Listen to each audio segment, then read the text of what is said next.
Tamil, you are not audible.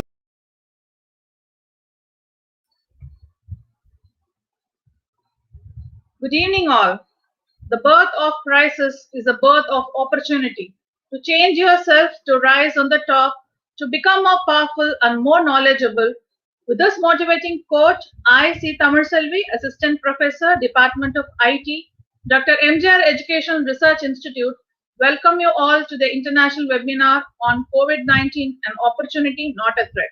The outbreak of coronavirus disease 2019 has created a global health crisis that has had a deep impact on the way we perceive our world and our everyday. It is up to us to take the pandemic crisis as an opportunity and not a threat. To motivate us, today we have an eminent international guest, Dr. Emmanuel Opong Afri from the Valley View University, Ubi, Ghana, Africa. To begin with, I will call our ambitious head of the department, Professor Dr. M. Kanya, to welcome the gathering. Thank you, Tamil. Good evening, everyone. This is Dr. Kanya from Department of Information Technology. The capacity to learn is a gift. The ability to learn is a skill. The willingness to learn is a choice. With this quote, I start my welcome address. It's my pleasure to welcome you all on behalf of our university to the international webinar on COVID-19, an opportunity, not threat. We appreciate and congratulate all the participants who have taken a step forward to attend this program. We'd like to express our profound gratitude to our founder chancellor, Dr. A.C. Shanmugam sir, and our president, Engineer A.C. Arunkumar sir, for their motivation and for giving us an opportunity to organize these kind of events and also inspiring us to host it successfully. I'm happy to welcome our dynamic Vice Chancellor, Dr. S. Geeta Lakshmi ma'am, who always motivates and encourages us to reach the next level. Welcome you, ma'am. And I am happy to welcome our friend, the vibrant speaker, Dr. Emmanuel Opong Afri, Valley View University, Ghana, for his presence, and he's going to deliver his talk today. For this event, we received an overwhelming response from all over the country. The session is scheduled at 3:30. We are hosting it through StreamYard. In this occasion, I take this opportunity to thank the coordinators of this event, Ms. Tamil Shelvi and Ms. Rashika, who has given their full effort to make this event grand success. And I take this opportunity to thank all the faculty member of the Department of Information Technology who always be the pillar of support for me to organize this kind of event successfully. Once again, I welcome you all on behalf of the university and stay safe and stay tuned to learning. Thank you.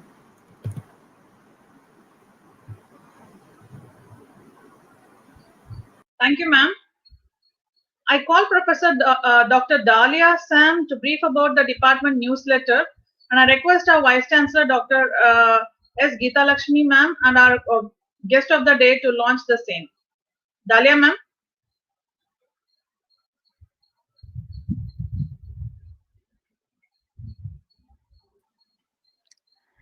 Yeah. Good afternoon, one and all.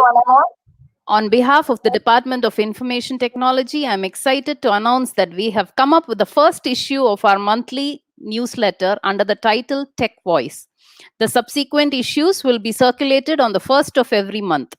The newsletter has been edited and designed by our own students. The newsletter includes articles related to latest trends in technology, interesting IT facts, and general awareness. Articles have also been contributed by our very own students from the second, third, and final years. This motivates them to keep themselves updated with the latest news in technology as well as brings out the creativity in them. The editor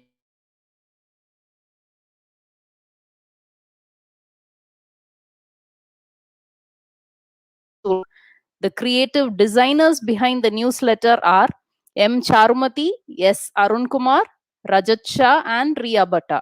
They've been working tirelessly under the coordination of faculty members, including myself, Dr. Dahlia Sam, and Mr. A. Kameshwaran.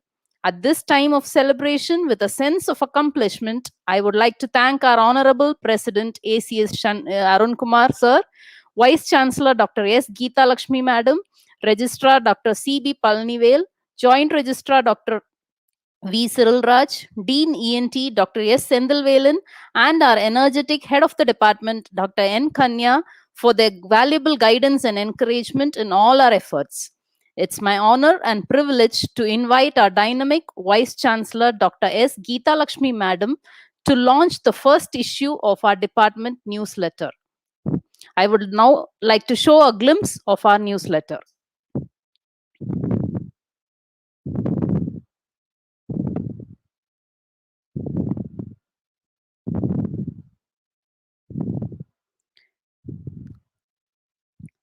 The vision and the mission of our department, the HOD's desk, and the various uh, articles are listed here, briefed here, and the articles that have been contributed by our own second year and third year students.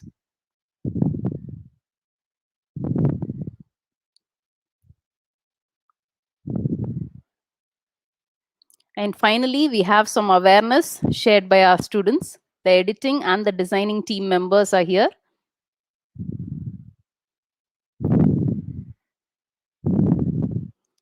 And finally, we also have our department social media links and some of the interesting facts.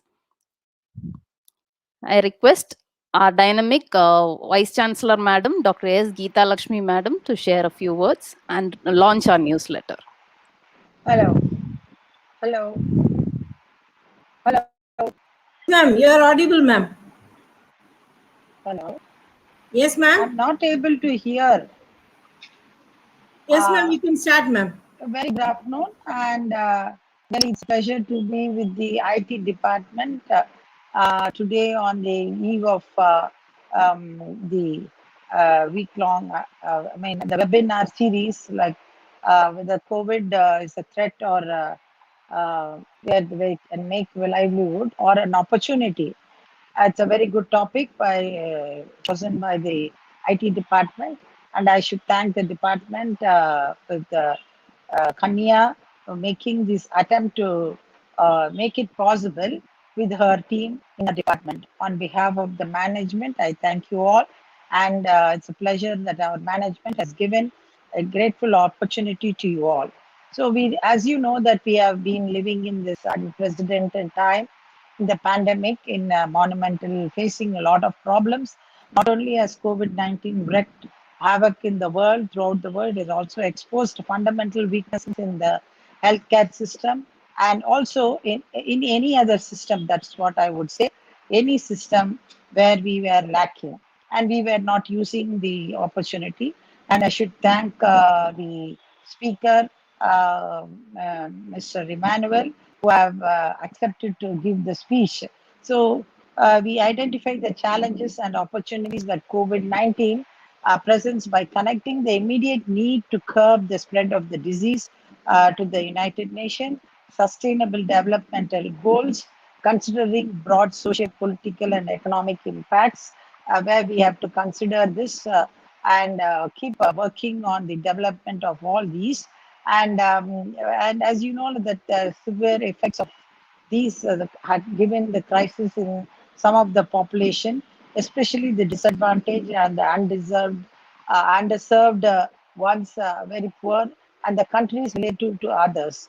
So, in particular, we identify the key targets for the achieving SDG 3, that is good health, and well-being, that would help to strengthen the capacity for scaling up healthcare and policy response to understand, combat, and control COVID-19.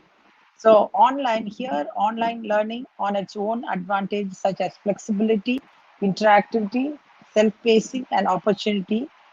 In the current increase in its adoption by various universities, which is being born of their desire to direct their actions towards alignment and with both local and global practices and policies to overcome the spread of COVID-19.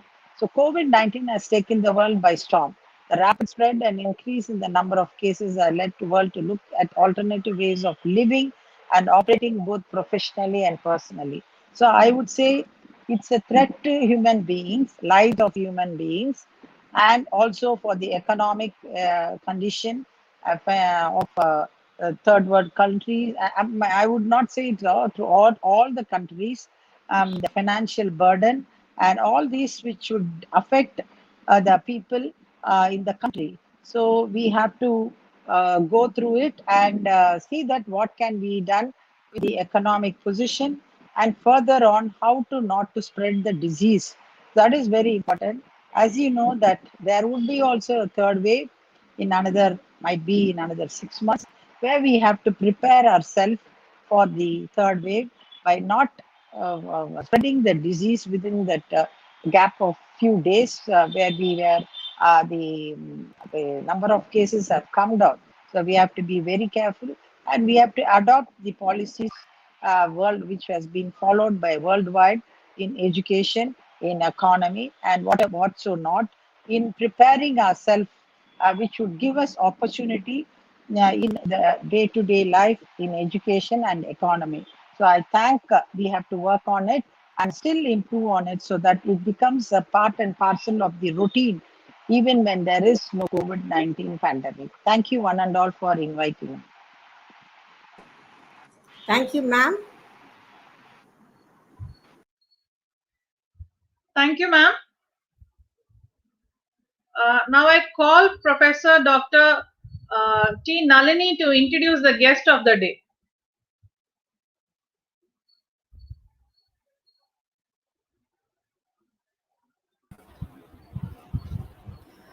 Thank you, ma'am.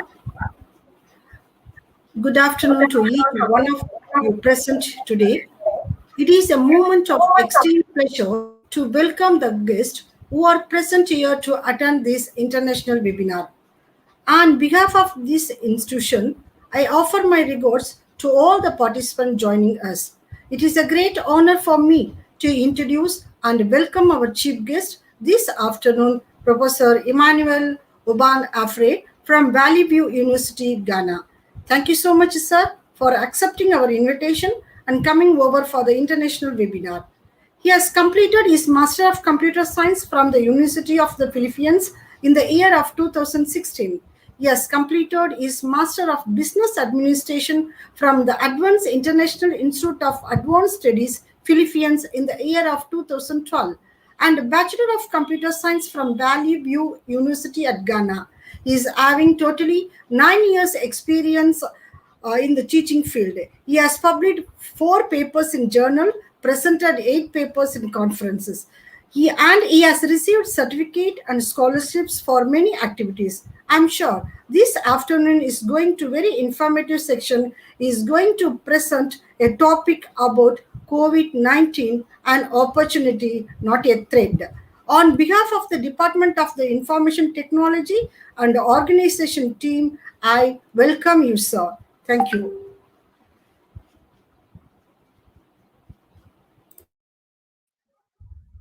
Thank you, ma'am. Before we start the session, a few instructions to the participants. Kindly post your queries in the chat box, which will be answered during the question answer session. The feedback link will be posted at the end of the session in the YouTube chat box. Filling the feedback form is mandatory to earn the e-certificate. Without further delay, over to our guest, Dr. Emmanuel Opong Afri. Sir, kindly take over the session, sir. Thank you very much. I believe everybody can hear me.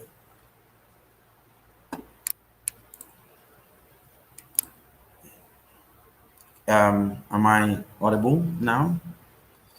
Good afternoon, good morning, good evening, everyone. It's a privilege to be given the honor to join you. I hope my screen is coming well.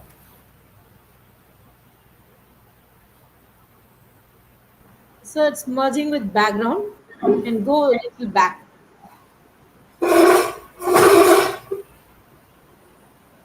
Okay, that looks a little better. Little better. Okay, thank you very much. I'm struggling with my background.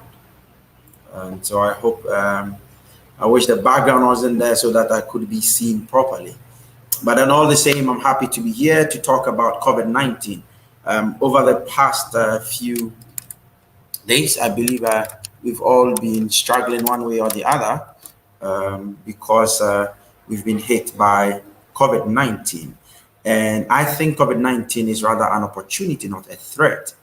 And so I'm going to be outlining certain things that that we in the science and technology or engineering sphere can hammer on and build a foundation on and become more of a research area to develop because COVID-19 is here with us.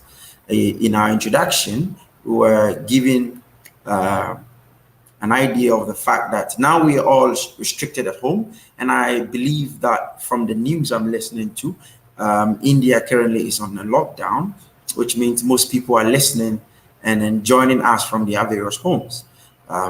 Now, those are some of the opportunities that COVID-19 has brought us, even though they break us from our traditional way of operating. So COVID-19 in itself is an opportunity for us to explore the areas where we would never have thought of.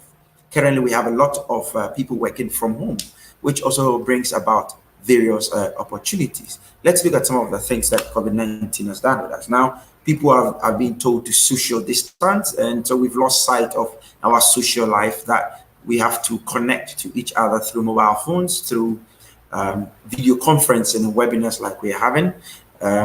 People are now no more sociable, quote and unquote, but then what does that bring us? And so we are outlining about 6 or 7 different pointers. The first thing we need to understand is that COVID-19 brings us to business continuity and is going to help us through this COVID-19 with disaster recovery. We've been hit by a disaster. We need to recover from it. The question is, we in the technology space, what can we do? What are we doing to ensure that there is continuity of business? What are we doing to ensure that we can recover from the breaks that we had? So this is more time for us to dwell more on backups and disaster recovery technologies that would help various businesses, which means that COVID-19 is opening another field of space of research for us to jump into. How do we secure our storage? Right? We need to have a smarter backup chain, instant recovery programs, proof of backup. These are things that we need to have, and technology would play a huge role in this. COVID-19 existence, its continuity can never be done without technology or engineering.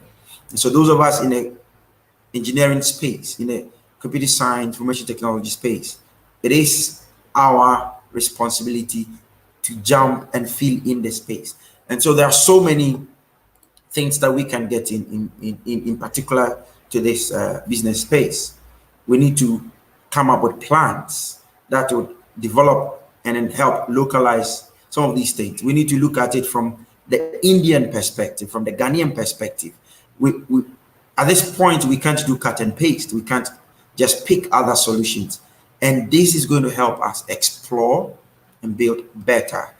We are now moving into the remote workforce, and remote IT infrastructure environment is highly needed at this particular point. So this is an opportunity for us in that space to advance knowledge and then jump into it. What else are we looking at? We're looking at home delivery system. I can tell you for a fact that before COVID-19, I wasn't using much of the delivery system. Now, I sit at my home, I send the money to the delivery guy to purchase product and bring it to me. So we need to look at the delivery technology because a lot of people are working from home. And this is a big opportunity. We're moving away from the traditional deliveries approach. What are we doing? Now, drones are being deployed everywhere. And it's time for us to look into the technology of drones for delivery, the technology of delivery system in itself. Because most of us are at home, we can't go to the supermarket. How can we still get those products we need to get and have those who are using those technology trust the system? Now, given that, it is an opportunity for us. I I did a drone research in my master's, and so drones has become something that has been an integral part of my life. And I've come to appreciate that drones can make things easier for us. But then the technology behind it needs to be better. We need to improve on the various algorithms that can create a more smarter way of delivery system. So COVID for us in the technology field is pushing us, is giving us an opportunity to expand knowledge in the delivery technology space.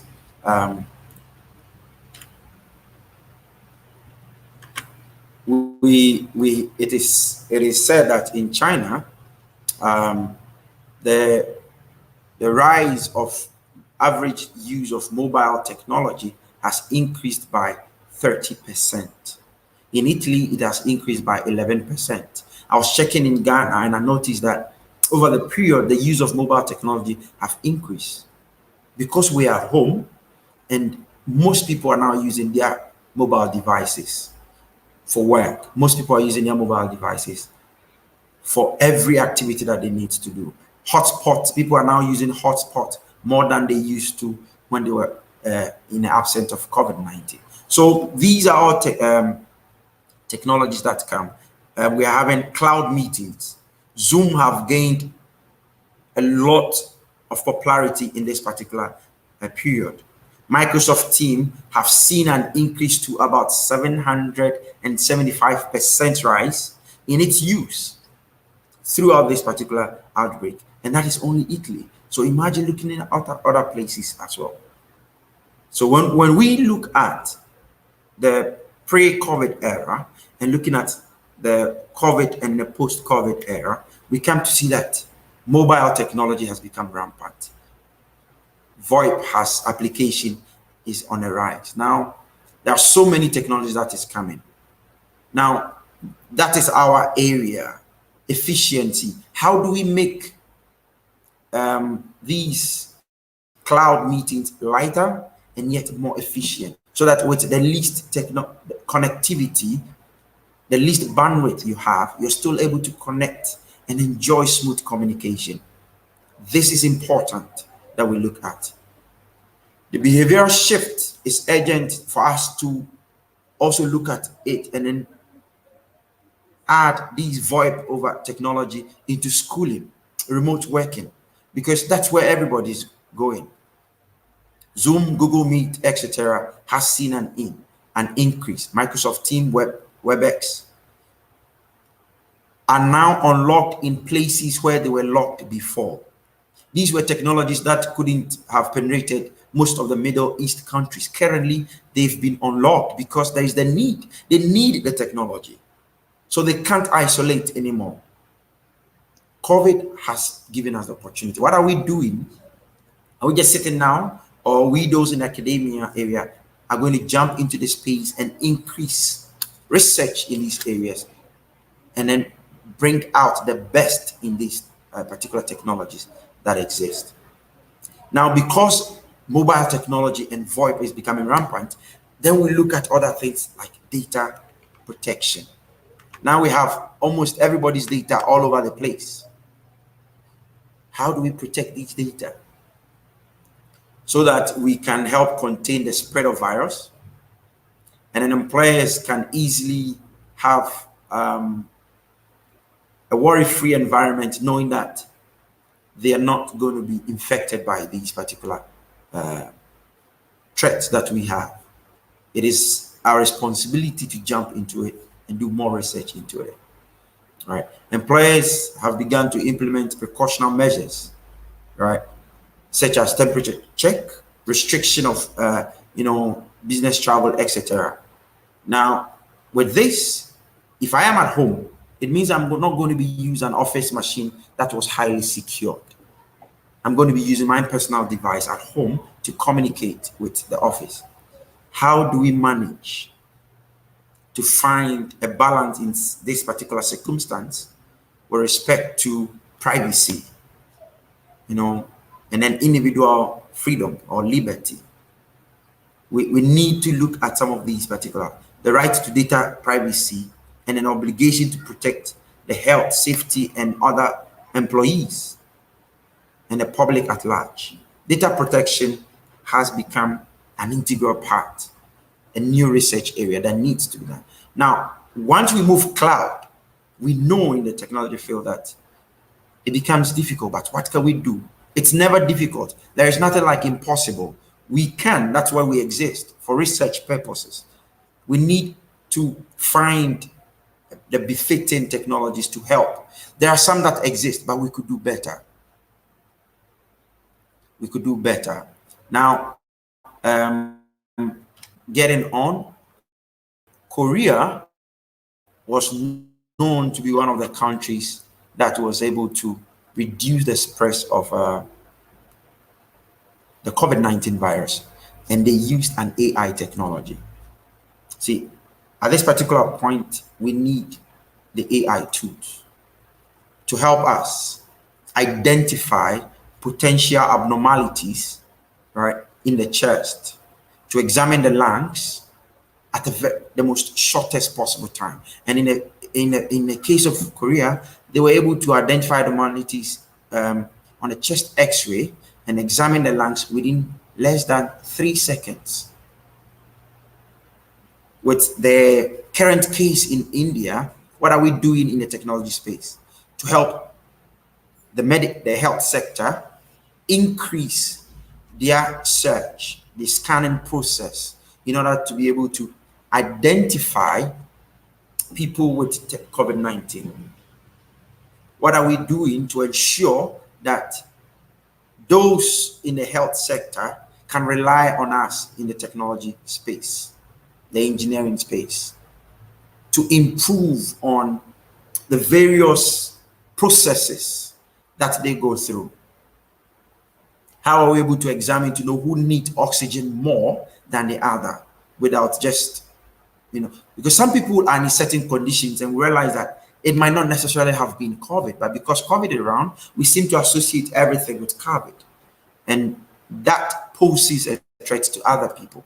But if we're able to develop the technology like South Korea did to help the Indian health sector with diagnostics, I believe we could reduce the number of death cases and then also help improve on the recovery rate in an Indian space. And that could be sent across the world, and that could be something, a breakthrough for the Indian population and the government as well.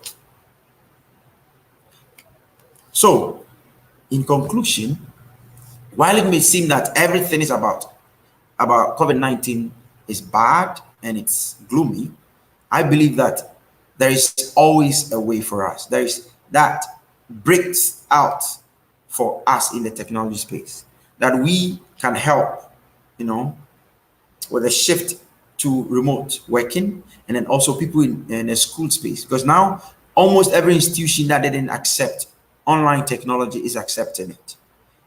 Online education is becoming part of us. As we go into that, it is our role as engineers and technology experts to help lead out in making these changes, this new normal that we have, an easy one, so that we can get over the crisis and venture into something that is wonderful. And I believe now we're not going back to where we came from. We're going to move forward, and technology is going to improve in the post-COVID era. Thank you all very much.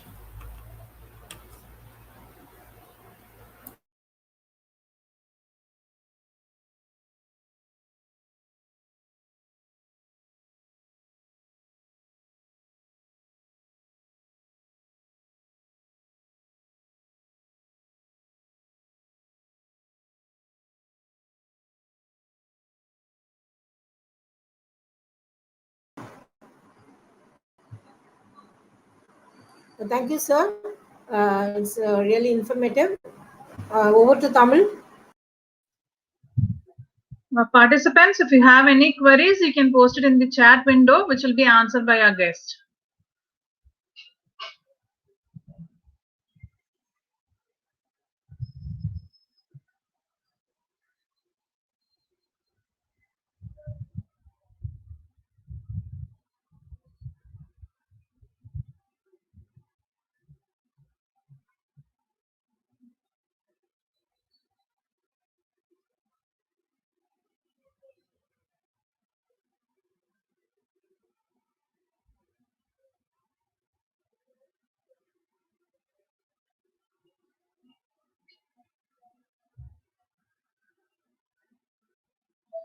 Okay, I think there are no questions in the chat window. So personally, I have an out of curiosity, I wanted to know, like, how is the scope for education in Africa and especially in your areas?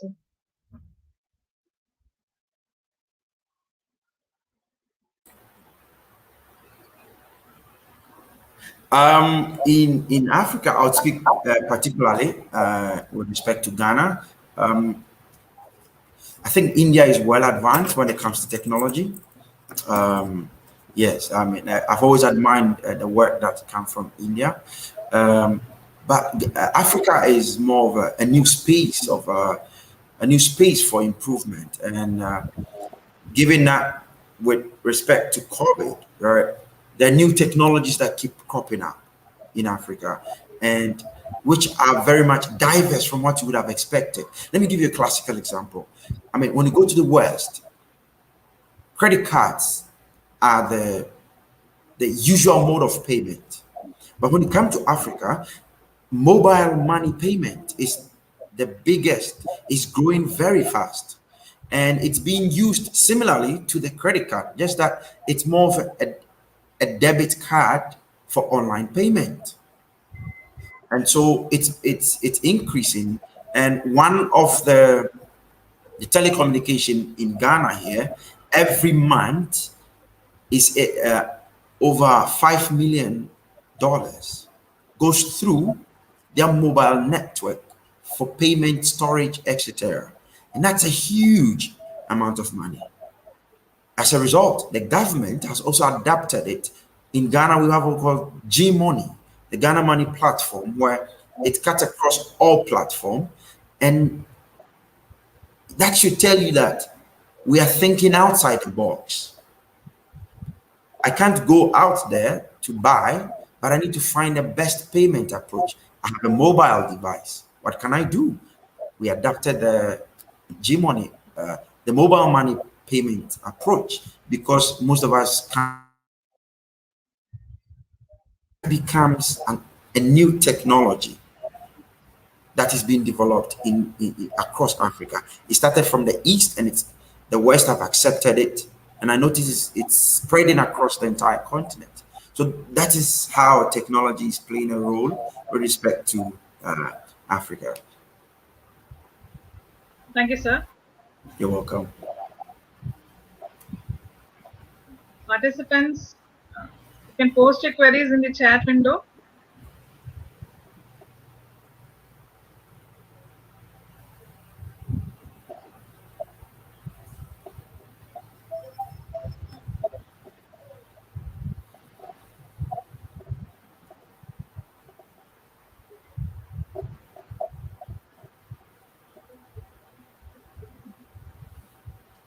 I think there are no questions. Ma'am, shall we wind up with the session? We'll formally thank our guest.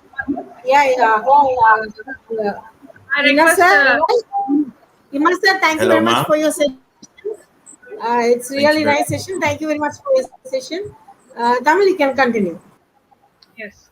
I request Ms. R.S. Rashika to deliver the vote of thanks. Good evening all. I'm R.S. Rashika, working as an assistant professor in the Department of Information Technology at Dr.M.G.R. Educational and Research Institute. Dean, it is a great honor and privilege to propose the oath of thanks on this occasion. Let me start with thanking the Almighty God for making this event as a resounding success. Then I thank our enthusiastic speaker, Professor Emmanuel Value, University OIB, for this great webinar on COVID-19, an opportunity not yet tread. Thank you, sir, for such a knowledgeable and enlightening session, which will surely brought an amazing transformation with us. It is my pleasure to thank our honorable and dynamic president, Engineer ACS Arun Kumar, who has been a great continuous support system and always encourages us to take a step forward and stay ahead. I also thank our Vice Chancellor, Dr. S. Geeta Lashmi, Registrar, Dr. C.B. Palanivel, Joint Registrar, Dr. V. Siriraj, Dean Engineering and Technology, Dr. S. Sendilvelan, for their guidance and their encouragement in all our efforts. My heartfelt thanks to my head of the department and colleagues who worked hard to ensure that this event became a milestone. My special thanks to our students who actively participated. Once again, I thank you for all your attention. Thank you.